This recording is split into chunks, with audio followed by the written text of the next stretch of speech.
Welcome everyone. I'm Willow Alston Soha. I am the elementary STEM specialist with Durham Public Schools. This event today is co-hosted by Durham Public Schools and our Science Alliance, and then also the Museum of Life and Science and the Triangle Learning Network. And as we get started today, we would like to respectfully acknowledge that the land that we are on today and that our organizations are on is the traditional and ancestral homelands of the Occaneechi Band of the Saponi, the Tutelo, the Shikori, the Chira, and the Eno. And I lost my mouse. There we go. So for our introductions, I'll let you look at the pics here of today's facilitators. So you can see that along with me today will be Dr. Linda Tagurian, another DPS STEM science person, also Carly Apple and Mitch Sava with the museum. So to get us started off this afternoon, we are going to start building our science community with a little science connections. So I'll give you a moment to look at these quotes, and what your task is to choose which one you identify with the most, which one really speaks to you today, and think about why that is. And then in just a moment, I'm going to place you in some breakout rooms. And Linda, if you can share the agenda in the chat, that would be great. So folks will have those quotes. There you go, perfect, for their reference as well.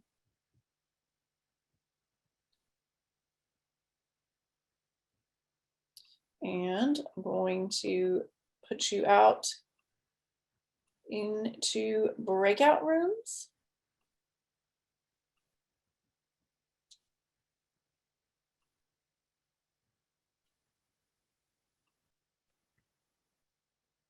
And you are going to have 5 minutes in your breakout room, and you should be receiving that invitation in just a second. In your breakout room, you're going to introduce yourself to the other folks in your breakout, share your name and your role, and then you're going to take turns sharing the quote that you chose and a little bit about why you chose that quote. So you should be receiving your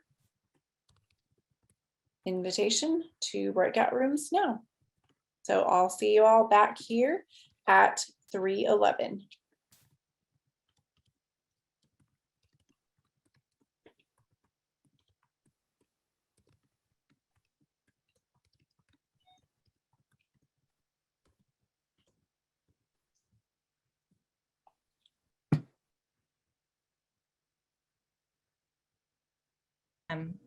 Opportunities for science leaders in Durham, and also to think through how our STEM ecosystem can better support our K-12 community. So thank you all for being here. We also wanted to give a big thank you to Biogen. This event was produced in partnership with the Museum of Life and Science, Durham Public Schools. It's an event of the Triangle Learning Days and the North Carolina Science Festival. And there's also many more partners that have been involved. So thank you all. I think all of you have access to the agenda. If you look in the chat, you can open it now and see in more detail. But here is our general agenda so that you know what to expect. And you're also welcome to ask us any questions in the chat. And finally, I'd like to introduce you to Carrie Heinonen. She is the brand new president and CEO of the Museum of Life and Science. This has been a very exciting week for us here at the museum. And so I'm thrilled that she was able to join us as part of the SciSummit. So I'll pass it over to you now, Carrie. Well, thank you so much, Carly. I am thrilled to be joining you As Carly mentioned, I've just landed this week. I'm relocating from Arizona, another place where science and the environment are closely connected. I'm super excited to be joining the Museum of Life and Science, an organization so dedicated to leveraging the science that our community is so committed to improving educational outcomes and, quite frankly, improving all of our lives. And I am especially thrilled to be landing here in Durham, a community where science is so deeply embedded in the values of day-to-day life.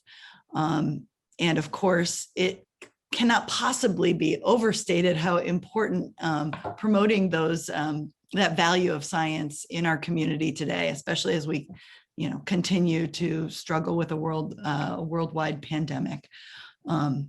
So with that said, it is an extreme honor and privilege I have to be able to introduce our keynote speaker, Dr. Bror Saxberg, the VP of Learning Science at Chan Zuckerberg Initiative. I believe he's coming live from Palo Alto. Dr. Saxberg's credentials are remarkable.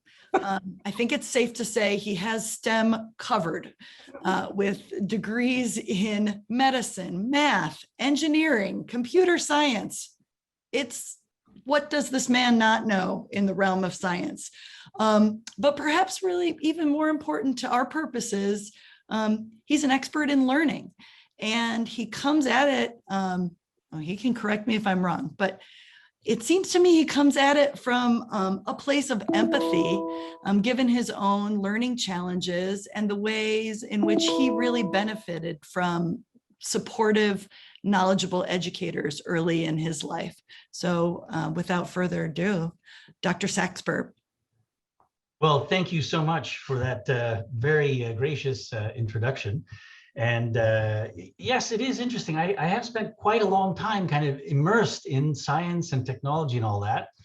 And then in the mid-90s, I ended up taking all the science background I had, cognitive science, artificial intelligence, the mathematics and all that, and jumped into the middle of the world that was then opening up of applications and overlaps of cognitive science, learning science, assessment, pedagogy, standards, teaching, and trying to get them to all work together. So I've really spent now, that's what, 25, 26 years trying to run that intersection. I actually think of it as that I am a learning engineer.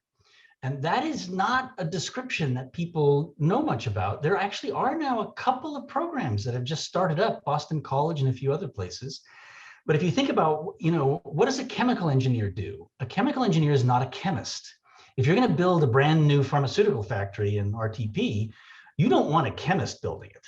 And they don't want to help you because they have no interest in scale, in safety, in economics, in what kind of material can hold 1 million gallons of hydrofluoric acid. They don't want to do that. They want to order materials out of small catalogs that they can put on their desktops, which is really important for doing science work. But engineering and solving problems at scale is just different. And one of the things that I would argue in our whole education ecosystem and training ecosystem that we've been missing is we don't really have this profession of learning engineering. People who know a lot about the science of learning, but just like a chemical engineer who knows a lot about the science of chemistry, a learning engineer has to bring in a whole range of other disciplines too, human development, economics, project management, professional development, change management, right? If you're trying to change what 1,000 teachers do, you can't just send people white papers. You actually have to engage in real change processes. And that's really learning engineering. What I'm going to do today is take a little piece of this, and I'm going to see if I can share my screen here, hopefully. Let's see if this will work. And we will, let me get this into the right spot. We do presentation. Can somebody give me a thumbs up? You're up, you're good. Yes, okay, we have succeeded, right? I'm going to talk, there's lots of cognitive science, learning science, all kinds of things that one can dig into when you start looking at how do you apply the sciences of learning. and development. But I'm going to talk about one area that I think is particularly important and often underutilized in terms of the research side, even though from a teaching side, practical teaching side, kids being motivated by what they're up to, like science education, math education, and so forth, this is a really practical issue of having kids start, persist, and put in mental effort into things. So I want to talk to you a little bit about some of the research behind motivation and how it might actually apply in many of the things that you guys are involved with, which is getting kids deeply engaged in science and motivated to dig into that. So CZI, Chan Zuckerberg Initiative, is where Mark Zuckerberg and Priscilla Chan are parking their considerable fortune for benefit of humanity for the long haul. And it has a science wing that's doing a lot now with COVID and other aspects of biology and research. It also has an education wing. And the long run goal of the education wing is to make sure that all kids enter adulthood with the things they need to really succeed in a rapidly changing world, right? So this is a 50-year, 70-year, 80-year kind of a vision of what we're after. One of the ways that we think about this that's really important, and that ties into that engineering mindset that I just mentioned, is we think about the whole learner. That, you know, you want to get, let's say, academic development. We want science to work. We want math to work. We want reading and writing skills to be where they have to be. But we actually, and as any of you, teachers or folks who are trying to create exhibits and in the museums and such, you have to take care of the rest. You can't just slice out the academic part of a kid's mind and brain and identity and think that the other parts won't be activated along the way. You really need to develop all of these and take all of these into consideration if you're doing the work really carefully. So for example, things like executive function, a kid's ability to focus and to think for a while about the same thing is going to have an influence on whether they will be mastering some of the harder work and conceptual ideas in any of the academic disciplines. Similarly, physical and mental wellness, there's some research I think it's from 20 years ago or so, that shows your math problem solving goes up by 20 to 30% if you are well hydrated. Anyone ever thought about treating math problems with bottles of water? That feels a lot less expensive than some of our other solutions. Another example was a randomized controlled trial done on 6th graders. Again, it was around math, I think. And what they did is they split the several classes up into 2 groups. One group, they won the lottery in that they got to stay up an extra half an hour every night for 2 weeks. And the other group lost the lottery. They had to get an extra half an hour of sleep every night. So those poor parents had to rack their brains about how to do that. They kept sleep logs and all kinds of stuff. And it turned out after actually about 6 weeks of that, those 2 groups showed 1 year of difference in their mathematics problem solving. Sleep. It was a net 1 hour difference. And you got a tremendous change in how these kids did academically, right? So think of all the hard work we do to help kids. Are we thinking about sleep? We should be, because it has a real impact. You cannot slice this away from kids. The development of kids' identities is also really important. And we'll talk a little bit more about that in a minute, but it's this idea of, look, if I believe I cannot, I'm not a writer, I don't know how to write, and you give me a beautifully crafted writing assignment and prompts and scaffolds and all that, my identity as a non-writer just stops me right at the beginning. I'm not going to start, persist, and put in mental effort because it's not me. I don't, So we have to think about various identities, academic identities, racial identities, cultural identities, and bring them in and make use of what kids believe about themselves and what they know about and all of that. We have to make use of that. And then, last but definitely not least, things around social and emotional development. And this ranges from issues of self-regulation and your own curiosity and your own willingness to take charge when you think things are not going, but also even how do you connect with other kids and other people? If you have a great group learning activity, but the kids have no respect for each other, they don't know each other, and they have no skills to build that yet, it's going to be a bit of a rough hoe to get them to learn in that group environment. And so you may have to build those skills before you can use that as a learning environment to actually help them. So there's a lot that needs to go into a well-designed, learning engineered learning experience to think through. And when you think about motivation, will kids start, persist, and put in mental effort? There are many of these areas that link into this. Executive function is about being able to, withstand distractions and stay focused on things. Well, there you go. That's about persistence. Issues of identity may have to do with whether you will start something at all. And then, the putting in mental effort is in part around self-regulation. It's around, how you think about things. And even, your own stress management. If you're under real stress, as we'll see in a minute, boy, is it hard to start, persist, and put in mental effort. So let's look in more detail at some of the research around motivation and what it suggests as kind of practical guidance for you all. And I think what's going to happen is after I finish my little talk and we do a little Q&A, I think you guys are going to go actually do some thinking about this framework that I'm about to share with you in your own worlds, in your own areas, because what you'll see, and I'll try to keep using examples, what I'm going to share about motivation, this isn't about students or kids. This is about brains. And I have a lot of research that shows that teachers and administrators are human beings too. If you need references, come talk to me afterwards. But I got a lot of information that suggests same issues around motivation are going to apply to everyone, especially when folks are under stress. So we know a lot about this. So as I've been saying repeatedly, motivation is about, will you start, persist, and put in mental effort? And one thing, and this is how cognitive scientists think about it. And one thing I'll point out is sometimes when we colloquially use the term motivation, we think about kids really liking what they're doing. And it is explicitly not on this list. And it's for this reason. If you have a well-designed learning activity and you start, persist, and put in mental effort into it, you will change your brain. You will change your neurons, frankly, whether or not you're enjoying it. Now, this is very similar to music. If you do the scales, the right kinds of scales, repeatedly, you will change your fluency at doing those kinds of musical moves, whether you like it or not. Or weights. You don't have to love the weights. A well-designed weight program will alter your muscle cells. So the same thing is true for learning. Is what we're after is having learners start, persist, and put in mental effort. I'll show you in a minute where the liking part does come in, because it does come in. So there's a very good cognitive psychologist, Richard Clark, who's been working for decades on motivation and expertise in all kinds of areas. And he did a big scan of many different disciplines, including cognitive psychology, motivational psychology, social psychology, behavioral economics. I know I'm missing something, developmental psychology.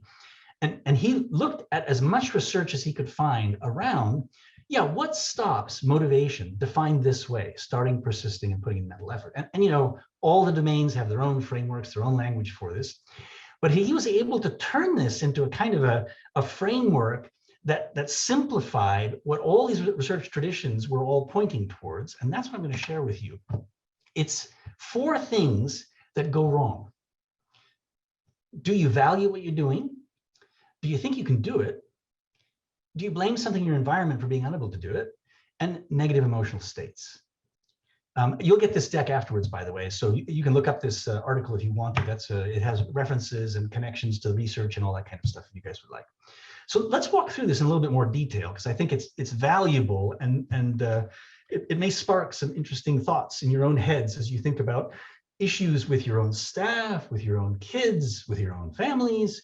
I always look at this stuff at tax time because I hate doing my taxes. And so I'm always thinking, okay, Bror, come on now. Which of these things is in the way this year, right? It's like, ugh, I hate them. So let's start at the top here. A good learning design thinks about this. When you have learners, you're going to have some learners who just kind of slump sideways. And the point is, you don't have to think of them as just lumps. Okay, here's Bror again. He's not engaging. Okay, he's a lump like he always is. It's like, no, there are types of lumps. And for each type of lump, there may be a way to engage, right? So this is part of that, the value of this kind of framework is it helps you diagnose and potentially treat a motivation issue. So the first one is somebody having a problem with the value of what they're learning or how they're learning it? And so, classic thing you might hear is, I don't see the point. And, that could be for a bunch of reasons. And the intervention is, no surprise, help them see the point. And it turns out there are several ways that people find value in something that you're asking them to do to start persistent putting mental effort into it. One of them is the most obvious from the word value, which is mastering this. Can you show it's really going to make a difference to you or to people you care about or to your community? And so that's one. It turns out another way that people find things valuable is if they get to use existing expertise they have. That when I actually do something I'm good at as part of this thing you're asking me to learn, I feel like it's more valuable. That's just how brains work. And then this is where the enjoyment part comes in. Another way you think it's valuable is if it's just fun. It's just really fun to do. So that's value, and that may be enough to then get you to go ahead. So that's the valuing thing, right? And so you look for ways to help them find their value, use their existing expertise, make it enjoyable if you can. Some things are hard to make enjoyable, and that's okay, because then you got to pull on the other sources of value. Second thing that can go wrong is self-efficacy, where the student is just saying to themselves, I can't do this. I'm no good at math. My dad's no good at math. My mom's no good at math. I'm no good at math.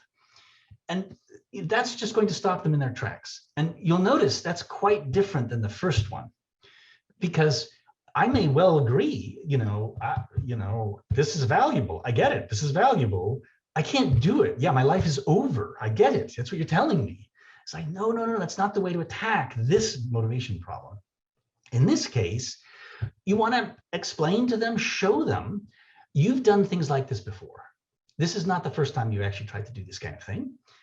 You can share with them or even have them talk to people very much like them who were at the same place and actually mastered whatever it is that you want these students to master, whether it's a writing thing or a science thing or a math thing. And really share with them, they actually have agency. They do not have to give up. They actually can plan a way to master these things.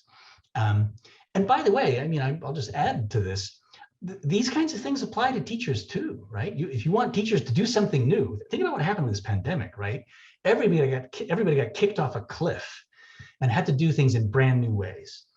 And a natural reaction for teachers and others is to, for example, to either say, I can't do this, or even to say, I don't think this is valuable. I don't think this is good, right? And so even as you're thinking about adults and teachers, if you're looking to make changes, you may have some teachers who have motivation challenges around what they're up to that you need to address. So that's value and self-efficacy. The third one that I'll talk about is it's an attribution error. In other words, you claim something is in your way. So you might say, I don't have space to work, so therefore I can't do it. Or you might say, I can't understand this textbook. These words are just confusing to me. Or you might say, I don't have bandwidth. I can't log on. I can't get access to this, right? And then one that's really popular among adults, professionals, kids, I don't have time. I just don't have time, right? And again, this is very different. Oh yeah, that's valuable. Oh, I could do it, but I fill in the blank. I don't have time. And again, the idea is to solve this, you want to work with the learner and really problem solve with them about the specifics. Is it space? Is that the problem? Well, let's look at other spaces. How can you get access to other spaces? Is it time? Well, then let's look at the schedule. Let's see if we can clear some time out. Let's talk to managers or whoever else is there to make the time for it. Is it, new materials? Well, let's find other materials. If the reading is hard, can we do it with video or audio or some other way, etc. Another example like the one above is show stories. Others just like them who had this in their way, and what did they do? And how did they work around it? And how did they conclude, you know what, I can actually do this? And again, a main part of this is showing their agency, showing them you can problem solve around this. So it's not just help them solve it, it's also show them you can actually problem solve this as well. Then the last one is really, honestly, the hardest one, negative emotional states. If you are angry or depressed or scared or grieving or any of those kinds of things, wow, it is really hard to start, persist, and put in mental effort. And this is probably the most difficult of all of them, because it is as complicated as you might think. I mean, it could be as easy as just a good conversation with a sympathetic person, or it could be it has to go all the way to something more clinical, something more with professional services, something more along those lines, to actually get there. And again, especially with what's been going on now with the social justice challenges and the pandemic challenges, everyone has got some level of stress in their lives. And wow, you really have to pay attention to that and actually do things to help with that. So these are the 4 things. And like I said, I think you guys are going to have a little session after my talk here to actually dig into your own worlds, to think through, who do you know, or what areas do you know where maybe you're having a person is having trouble thinking of the value of what you're trying to get them to do, and so they're not digging into it. Or maybe people think that something's in their way, and they may be wrong about that. They just haven't thought it clearly about. And so it's a valuable framework to help you take another step beyond, I don't know why they don't want to do it. It's like, well, let's walk through the framework like this. One example of applying this framework, or that comes out from an application of this framework, is actually around the last one about stress and negative emotional states and so forth. And it's a really interesting example. It comes out of a Houston school that got hammered by Hurricane Harvey in 2017. And so, the schools in the Houston area were taken down right before they were starting. This was in the mid-August or so forth. And they were closed for 4 weeks. I mean, many of them were just really in trouble, and the water damage and construction damage and all that. And so it took 4 weeks for them to come back. And, out of a 40-week school year, this is a big hit, right? And so from an academic standpoint, you can imagine panic in the streets about, how are we going to do this year? How are we going to do this year? What's interesting is that one of the schools, Nottingham Elementary School, because they were connected with some people who do trauma-informed practices, how do you handle PTSD and how do you create new senses of belonging and wellness among communities that have been badly affected? They decided to take 2 more weeks once they reopened the school and focus on nothing but trauma-informed practices, belonging, wellness practices, community building among the students and the teachers.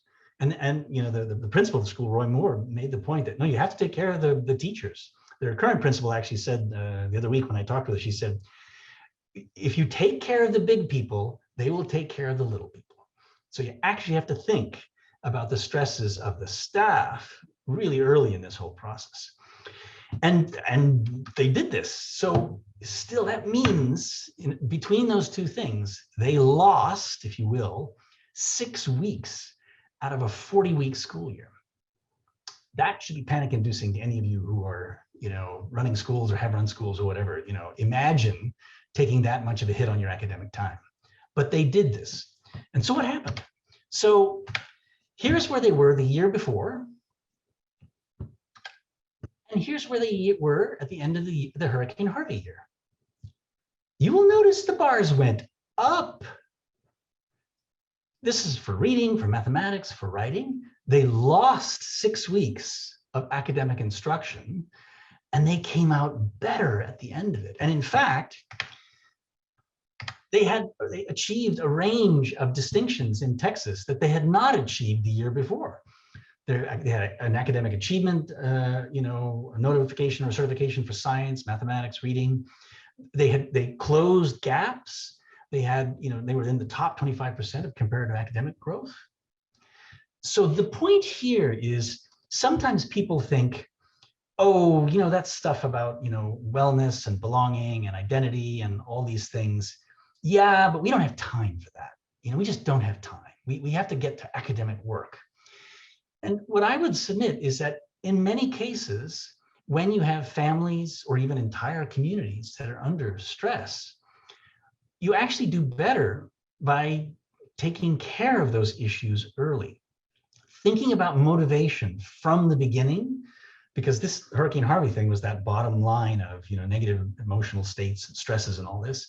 But thinking through those motivation things early with students as they come in and with staff as they're trying to pick up new techniques will then pay dividends because you'll clear the way for everyone to start, persist, and put in mental effort into the key things that you really want them to do.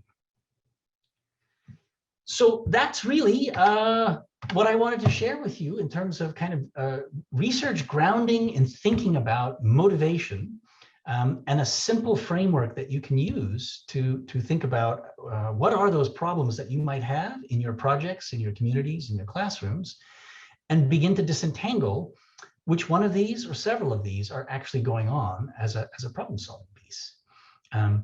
Welcome a chance for any thoughts or questions, and happy to engage. I'll put this up. I was going to say, yeah, You can have a version of this that you'll have in your breakout groups as well, but I'll just put this up so you can utilize. I actually just linked this to the agenda too. So you'll see there's a link during the breakout session that's just right after that. You'll see the word framework is linked with this as well. So questions, comments, thoughts? We have a question in the chat session that says, what did the 6-week curriculum in Houston look like? Or what, particularly they made that intentional decision to add those 2 additional weeks. What? So the first 4 weeks, the school was literally closed. There was no curriculum. I mean, it was just disaster. Everybody, the community and the schools were reconstructing and all that. And so there was some outreach, I believe, but there wasn't really a curriculum. The next 2 weeks, I don't have the details of it. There's actually an NBC Learn video, and I can get the link to that to you guys, where Roy Moore and some other district people who deal with trauma talk about what they actually did. And they brought in expertise, as I said, from people who do trauma-informed care. And they began doing, circles and conversations and wellness exercises and mindfulness work, to bring that community basically together over those 2 weeks. And then they went back to academics from there. Yeah. What, other questions?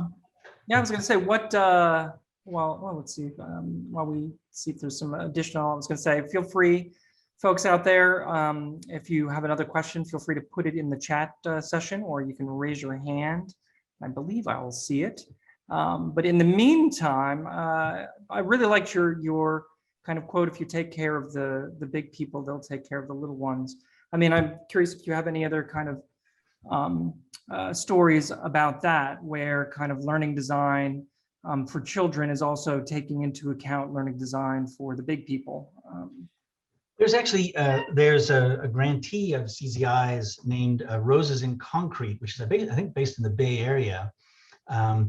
And it's a school that's in a community with a lot of challenges, and so no surprise, then the school has had a lot of challenges too. That schools are reflections of their communities, so the teachers have had lots of challenges. And so Roses in Concrete takes the very specific tactic of focusing on teachers first, helping them understand their stresses, identify their stresses, link with each other around problem solving and working on that, and then being able to work with more confidence, more self-regulation, basically, with the students who need them the most. And this is as true of parenting as it is of teachers. That kids, we make the mistake of thinking kids hate us or something, and it's like no. I mean, kids' brains are activated by all kinds of things happening to them. All kinds of hormones are pouring around. All kinds of things that happened yesterday or this morning or whatever are still in the middle of being activated. And so when they act out or behave weirdly or or discipline issues or whatever, you cannot take it personally. You have to think of it as, okay, this is a nervous system that is not regulated right now. And you need to think about, how can I model, in spite of what's happening in front of me, what it is to be in control myself. It doesn't mean unempathetic. It doesn't mean, become robotic, but it does mean, not allowing yourself to explode. Another, sort of interesting example, Carrie, who introduced me, mentioned this. my own early history, my kindergarten teacher literally at the end of the year sent home a report saying, little Billy, I was called Billy in those days, little Billy, he doesn't listen, he doesn't sit still, he bothers all the other children, he is going to be a juvenile delinquent. He is just a problem, which just freaked my parents out. They didn't know what to do, right?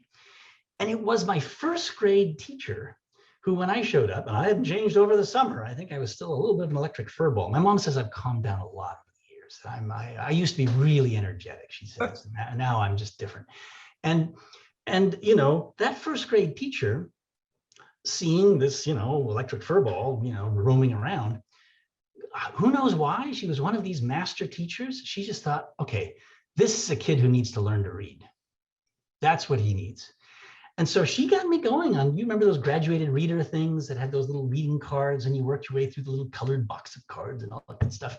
So she kind of had me doing that kind of on my own in the back. And so that way I wasn't, you know, roaming around, you know, terrorizing everybody. And I spoke with her when I was 20 or something, and she was then in a nursing home. And I went to see her to tell her, you know, about what I had done academically and all this. And she said that I had given her the biggest laugh of her entire career one day. And it was like in the spring or something of this, you know, first grade year, because I came up to her, because by then I had graduated from the little box and I was reading little books, right? And so I came up to her holding a little fat book in my hand. And I said to her, Miss Hutton, her name was Miss Hutton, Miss Hutton, I don't understand what's going on here. And she said, what do you mean? She said, Miss Hutton, this guy, Heathcliff, he's standing outside this window and it's warm inside. And the woman he loves is in there and he's not going in. Why is he being so stupid? And she realized I'd been reading Wuthering Heights. And what was funny is I had no idea what was actually going on, even though I clearly read the thing. And for her, that was like an amazing point where she realized, okay, I solved one problem, but I think I may have created another problem at the same time. But that notion of teachers helping little people and figuring out, how do I get the most out of this little person? How do I motivate that little person?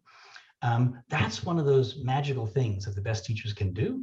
And the best support and training for teachers can also help with, I think. I love the notion of teachers as magicians there. That's great. We have a couple of raised hands as well. Thank you. So Chris Hazard, I'm going to ask you to unmute, see if that works. Sure. Thanks, Mitch. Can you hear me? Yep. Yep. So, Bror, I used to work in the game industry for a little while, mostly in serious games for education and the like. And so when I see your list here, I see there's a lot of reflections here. I want to share a brief anecdote and get your thoughts on that. So the guy behind a game called Cran Physics Deluxe, which is a puzzle game. You try to get a ball to a star and you draw your little boxes and things, which and use physics to get it there. So he designed his game, built it, beta tested it, and said, you know what, I need to add more content before it's ready. So he decided to make a level between the level of difficulty of every level that he had, doubled the number of content, and he had the second group of beta testers play it, and they beat it in something like 40% of the time.